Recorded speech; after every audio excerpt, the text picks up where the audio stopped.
Good afternoon, everybody. Thank you for joining us. Did I say good morning, everybody? Good afternoon, everybody. We want to thank you for joining us today. My name is Ed Main, Director of Insurance Sales.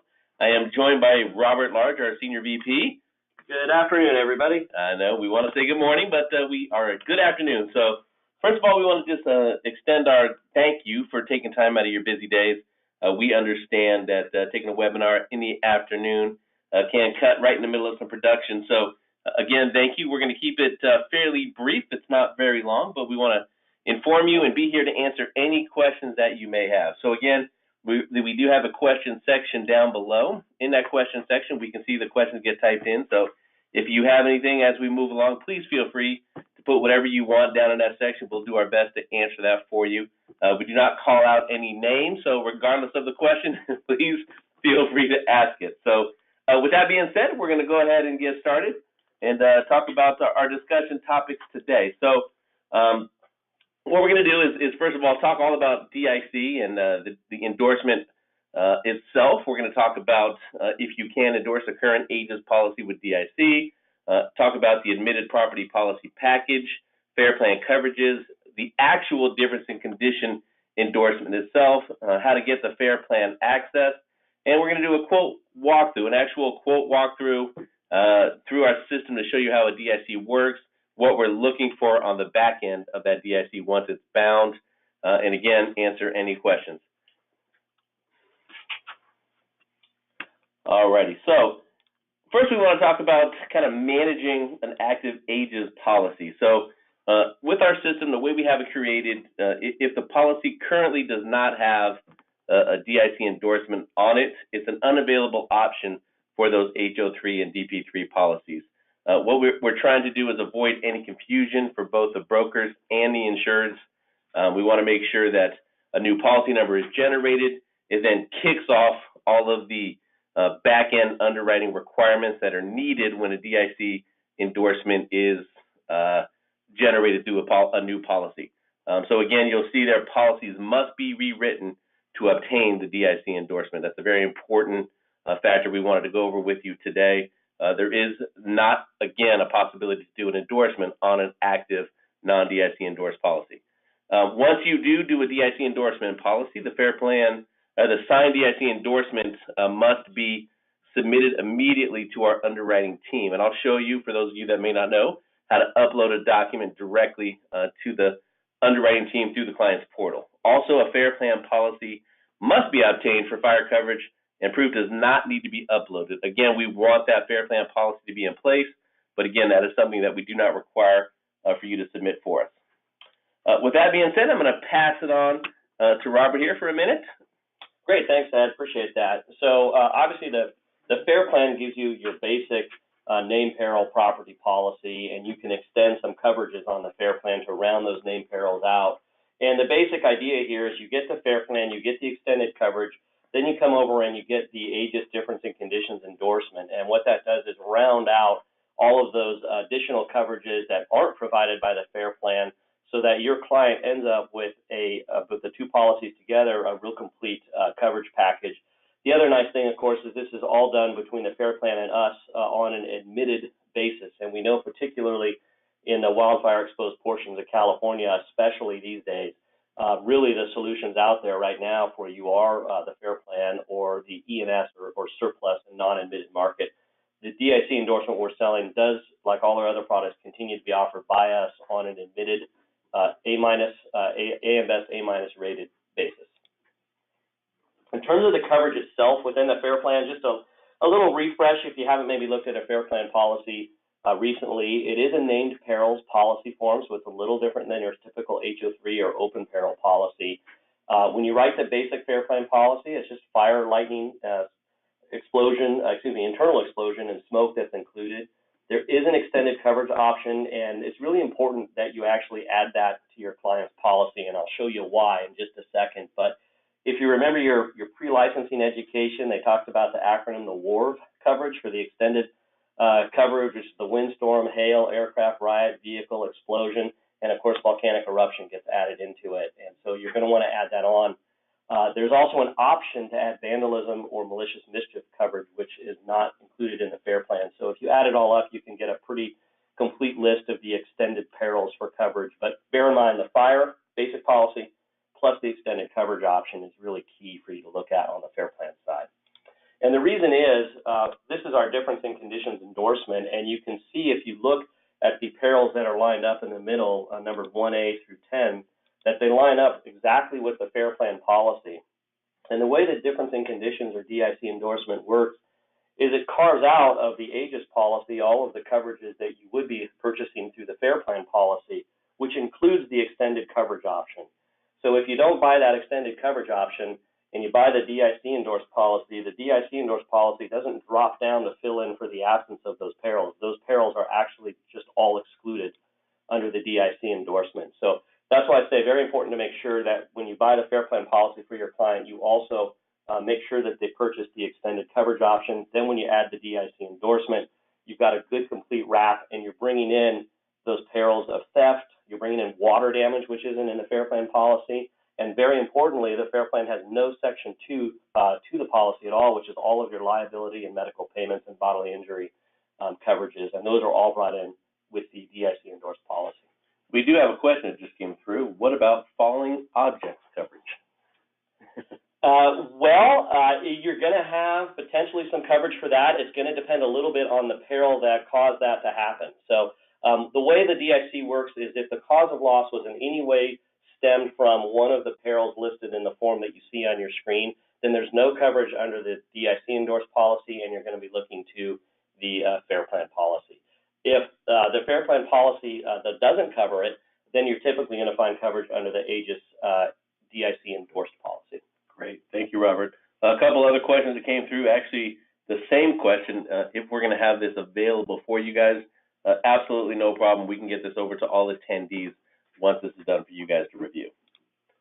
All right, we're going to move on to the next slide here and talk a little bit about how to get access to the FAIR plan. So what you're going to see here is the actual link to the FAIR plan single form. This form here that we have is the only form that you need to get access to the FAIR plan. You're going to complete it, put in all the necessary information that they ask for, email it or fax it to the requested addresses there, and generally it says 24 to 48 hours. We've noticed based on the demand right now, it may take a little bit longer, so do expect maybe a few more days for that to get processed. But again, I've seen agents do this and get it very quick within the same day. So that's the link there. It takes you directly to the page where this form is. And again, it's easy access for you guys to get access to it. All right. So what we're going to do now is we're going to go ahead and dive right into a quote. Let me go ahead and show you that here. So from our AEGIS Easy site, here we go. Let's go back into that. There we go. Our AEGISeasy.com site gets you access to all of our product guides, as you can see here, for those of you that may not have seen this page in the past.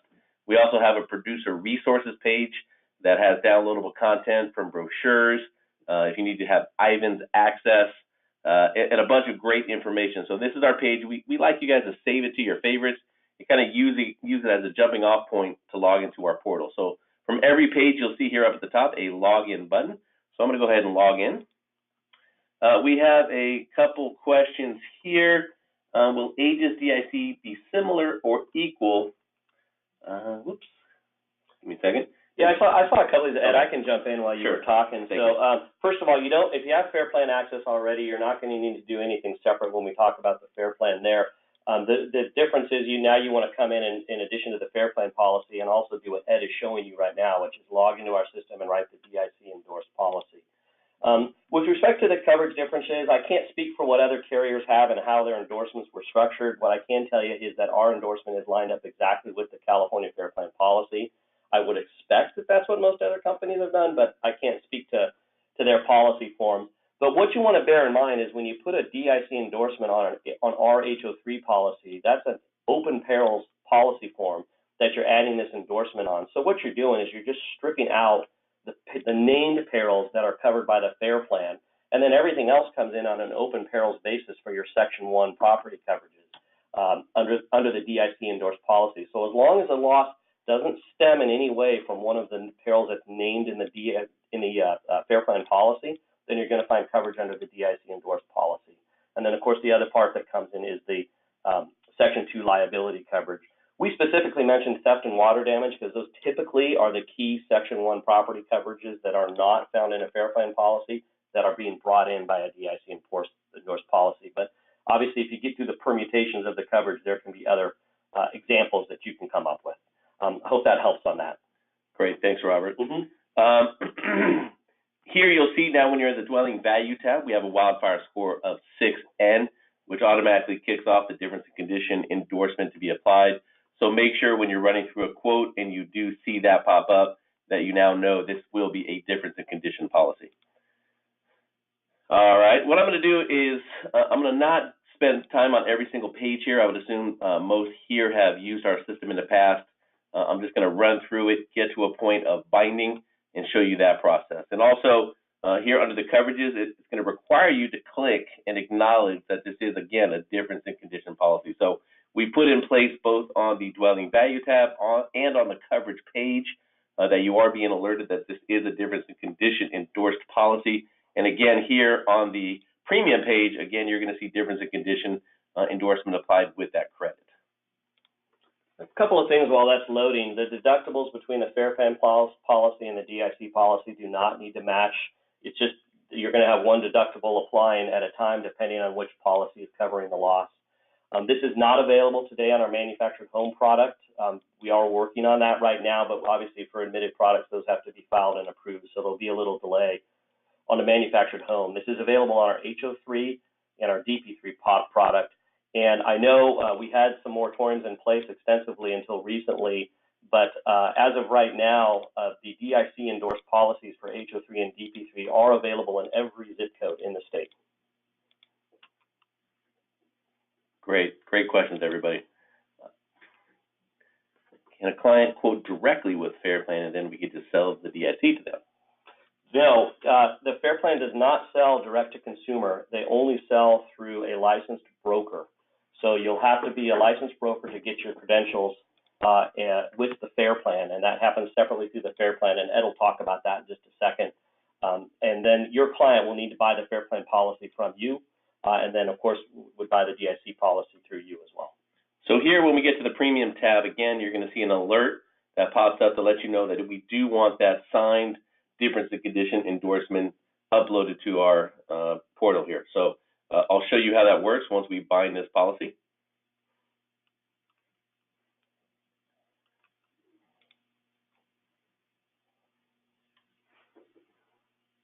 I would expect, by the way, that talking about syncing up coverages, so we talked about the deductibles could be different.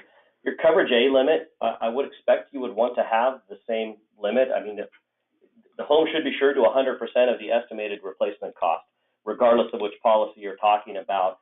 It might be easier if you know you're going to do a DIC endorsement to sell the DIC endorsement first, because we have the advantage of having 360 value integrated into our system, and so that can help you estimate what that coverage A limit would be, and then you can turn around and take that coverage A limit and use that to buy the Fair Plan policy. Because of the fact that we don't require you to upload the proof of the Fair Plan when you bind this policy, that's an available option for you. And is coverage A cap limited to $750,000? No, we do have a cap at $800,000 on our HO3 and DP3 policy.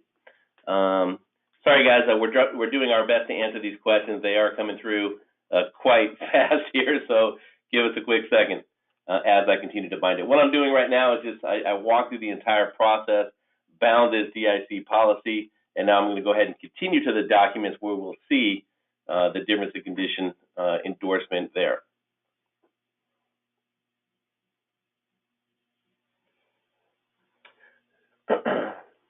So a couple questions coming in. Loss of use obviously was a coverage that was used widely in Northern and Southern California recently. Loss of use due to a wildfire would not be found under the DIC endorsed policy because the loss of use is due to a covered peril under the DIC endorsed policy. That's going to be provided under the, under the Fair Plan policy. That's going to be provided under the Fair Plan. And again, wood shake roofs, they are okay. Paid in full options, that is not the only option. We do have the 1, 3, and 5 pay. We are not able to transition the policies to a DIC policy. You may have stepped in late, but early on we did discuss that all active policies that do not have the DIC endorsement must be rewritten. There's two real reasons we do that, just to give you a little more color behind that. Ed talked about avoiding confusion, but the way we operate is once a policy is issued with a DIC endorsement, it is inextricably attached. There's no opportunity to have that same policy number with or without the fire coverage. It either was issued with DIC or was issued without it. Similarly, you can't issue a policy like you might have today that has fire coverage, in other words, is not DIC endorsed, and then add it and have confusion with your client. I have the same policy number, and in 1 year I had fire coverage, and another year I didn't. So that's one reason we do it. The second reason we do it is we do require that this endorsement have a wet signature and be sent back to us to maintain this policy coverage. And the underwriting window for property policies in California is only the first 60 days of a newly issued policy. It does not occur on a renewal basis. And so we need to trigger that underwriting window so that we can send, if necessary, a request for this signed notice and receive that notice back. If we don't receive it in that underwriting window, the policy is canceled. I see another question. If the value of the home is $1 million, will you consider it? One thing that we kind of created when we did our system was to make it easy.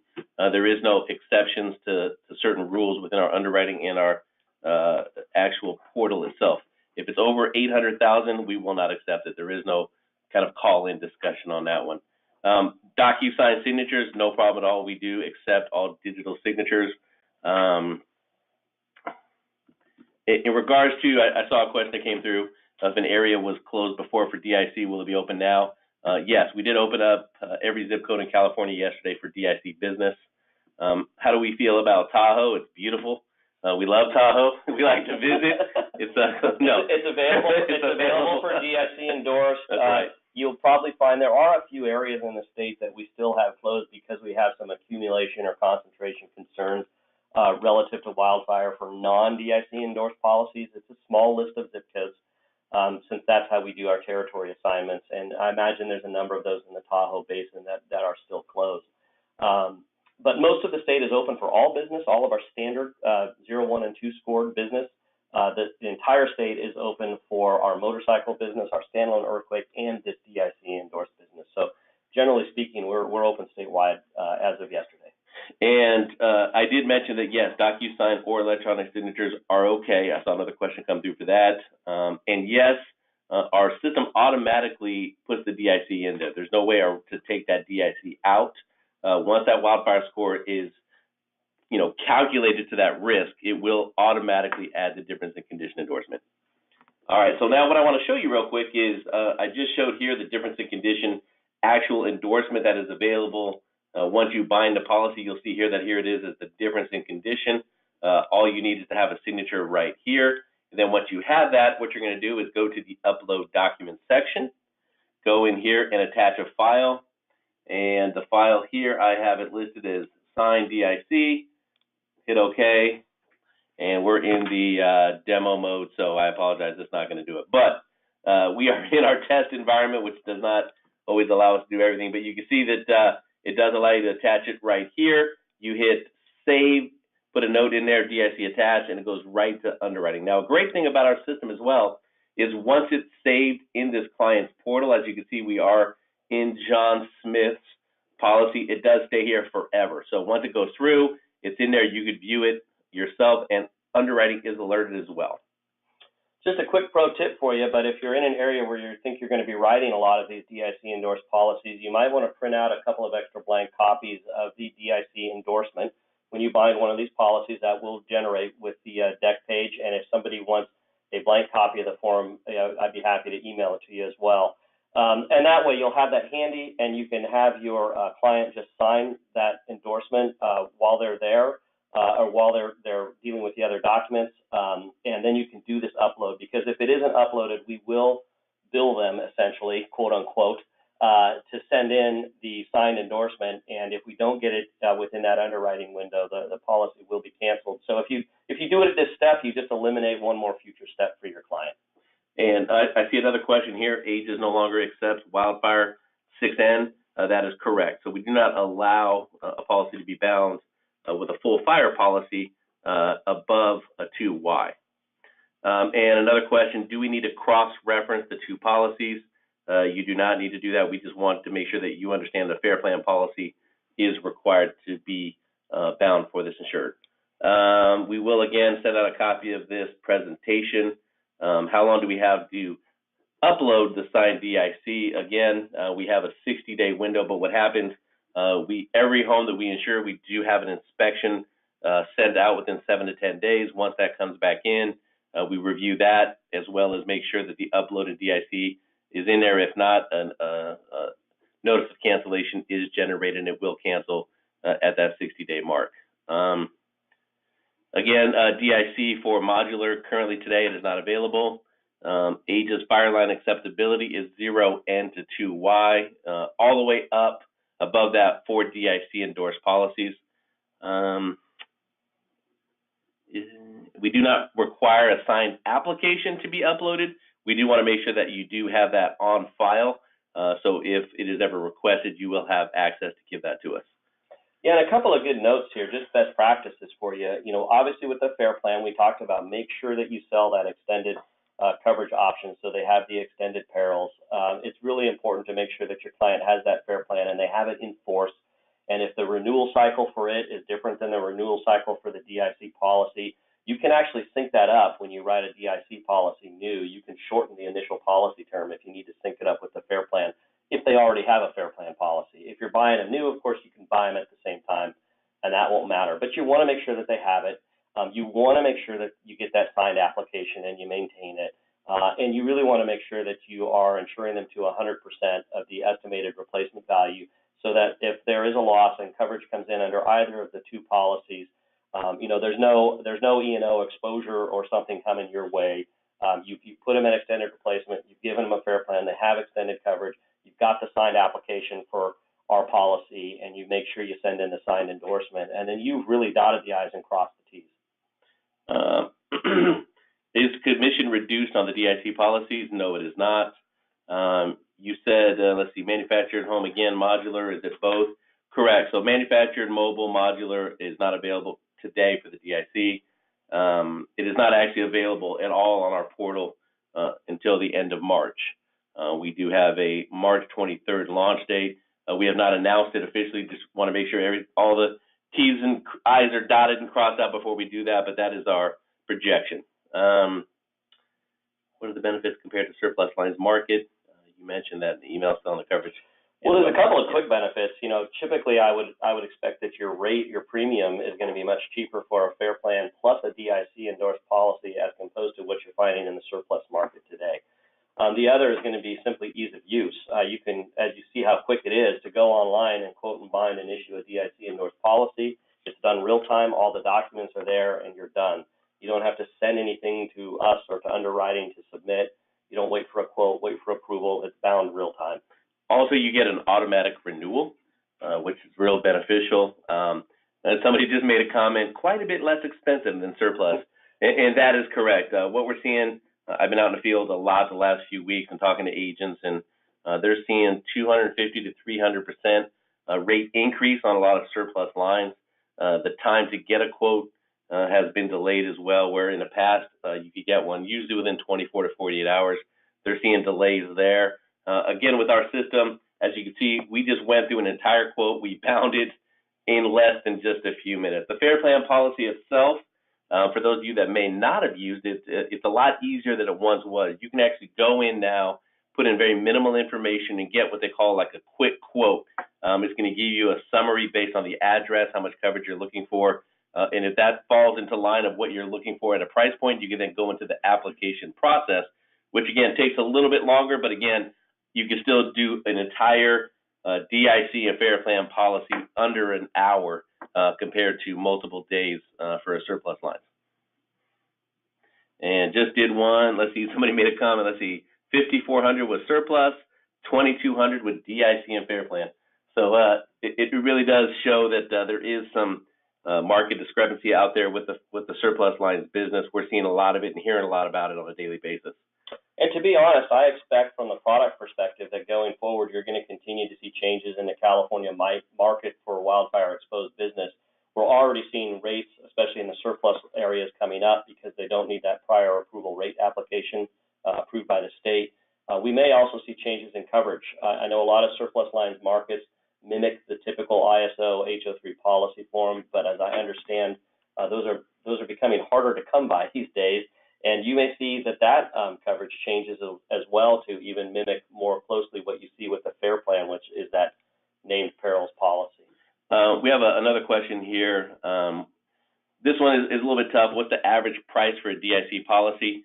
Generally, you're going to see $300 to $500 reduced price from what I've seen over the last 3.5 years. You're going to see hundreds of dollars off the standard policy. So if you're at $800 for an HO3 policy, you're going to be looking at $400 to $600 for that policy. And again, then you go to the FAIR Plan, and just as the one gentleman here commented, $2,200 total.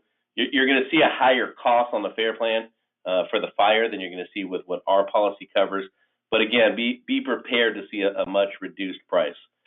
By the way, all of the occupancies that you could normally buy our HO3 or DP3 policy for are available for the DIC endorsement. So our HO3 program is only available for your primary home. No secondary or seasonal homes are accepted on that product. The DP3 is where you want to go if you have alternative occupancies like a secondary or a tenant rental or even a vacation rental like an Airbnb. Yeah. The one thing it does not support is the vacant. Vacant was only written on our DP1 policy, and that is not available as a DIC endorsed. So a vacant home would not be eligible for a DIC endorsement. Yeah. And are there any restrictions on liability? No. Well, just the same coverage limits for your Section 2 liability coverages are available on the DIC endorsement. So you'll see, for example, on an HO3, the default quote is $100,000 in personal liability, and there's options to buy it up. On the DP3, the basic quote doesn't include the liability because that's how DP3s work, but there's an option to add that on. The same coverage options are available regardless of the DIC endorsement relative to the liability. And somebody asked if there is an issue with property with 10 acres or more. No, there is not. We just don't want any business being done on that acreage. If they happen to have a horse or a farm animal, again, that's not a problem as long as there's not a business being operated on that land. If all of the same eligibility rules apply, again, regardless of whether it's DIC endorsed or not.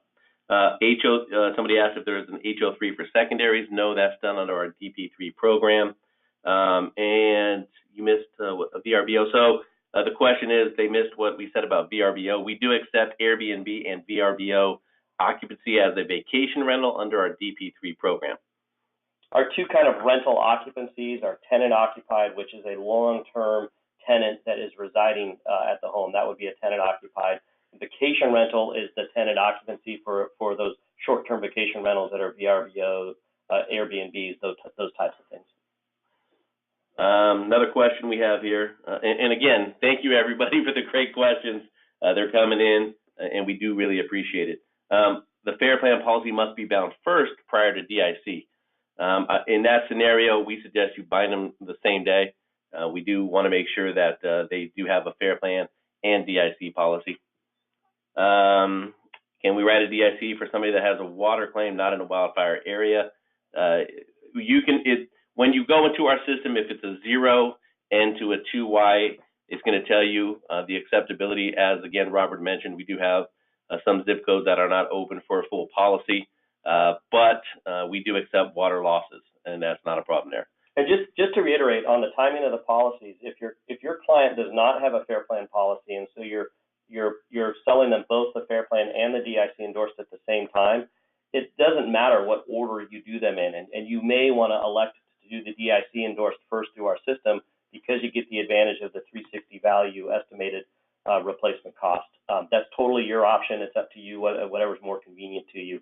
But the reason that's available is because we don't require you to upload that FAIR Plan evidence. You just need to make sure that you do, in fact, get that FAIR Plan policy, or there will be a pretty massive coverage gap for your client. Let's see here, recording. Yes, this webinar will be edited and posted on our AEGIS.com website tomorrow, so you will be able to see it there. Is there a way to check specific zip codes? What we've done with our system is very easy. Once you go in and put the zip code in and choose your line of business and go in there, it's going to tell you right up front whether or not it's acceptable or not. When you go to the Fair Plan, by the way, you'll see there's a link to a form. You'll need to fill out the form and send that with a copy of your insurance license back to the Fair Plan, and that's how you get enrolled. You will be enrolled as a broker only. They only allow that. And you'll see a lot of admonishments about the fact that you can't bind or affect coverage because you're a broker, not an agent. So just understand that that's how they work. Technically, it's not a lot different than here because you're technically a broker when you interact with us as well. It's just there's some differences, obviously, in the systems and how they handle the issuance of the policy versus what we do. All right. Well, I think we do have quite a few here. We may have missed over a few. We're going to do our best to scale through these once we're done. We don't want to keep everybody on the phone for an extended amount of time. We will go through some of these questions. If we happen to miss them, we will email you directly. And thank you again for joining us today. We're going to host another one next week at 10:30 in the morning. If you happen to miss this or jump on it late, we're going to do it again. We appreciate everyone's time and your interest this afternoon. We will get a taped version of this webinar up on our AEGIS.com website. If you go to that website, there's a producer resources page that is designed and intended solely for you, for licensed insurance professionals, and there's information about all of our products. Our program guidelines are there. There's marketing material. There's links to webinars that have been pre-recorded and ones that are coming up. So the page that Ed is showing you right now is really designed with you in mind. And in fact, if there's other items that would be helpful you'd like to see us help make available to you there, please let us know. It's a resource for you. And again, the tape version of this will be available hopefully by the end of the week. And we'll have another one of these live coming up next week as well. So thank you, everybody, for your interest, and we certainly appreciate your time. And we will do this again next Wednesday at 10:30 a.m. for the last questionnaire. So again, thank you, everybody. We really appreciate you joining us today. And again, have a great afternoon.